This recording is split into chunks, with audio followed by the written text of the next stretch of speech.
officials to ask why COVID was listed as a cause of death for nearly 30,000 cases of sepsis, 784 HIV cases, many drug overdoses, and somebody struck by lightning. Those didn't seem like COVID deaths to him. But the officials defended the policy of marking these deaths as COVID deaths, even though that didn't make sense. Bob Anderson, head of the CDC's mortality statistics branch, responded this way. In many cases, these comorbidities would not be fatal on their own. Oh, the lightning strike, for example, right?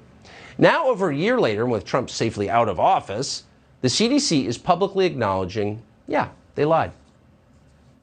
I want to ask you about those encouraging headlines that we're talking about this morning, this new study showing just how well vaccines are working to prevent severe illness.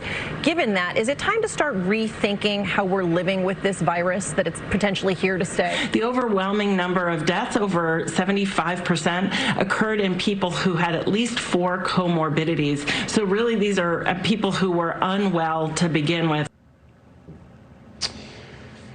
And it's not just the feds. In the state of New York, the governor is acknowledging that nearly half of the state's hospitalized COVID patients were actually admitted for reasons that had nothing to do with COVID.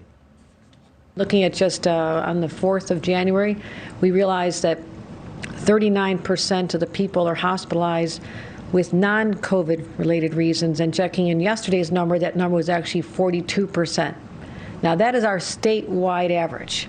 But it's important to also look at the variations in our different parts of the state. The most number of people admitted for non-COVID reasons as of just yesterday, or a couple days ago, are in New York City. It's about 50-50. 50-50. So half of the hospitalizations in New York City are someone who needs to be there because of their COVID, severity of their COVID situation, and the other half are there for other reasons.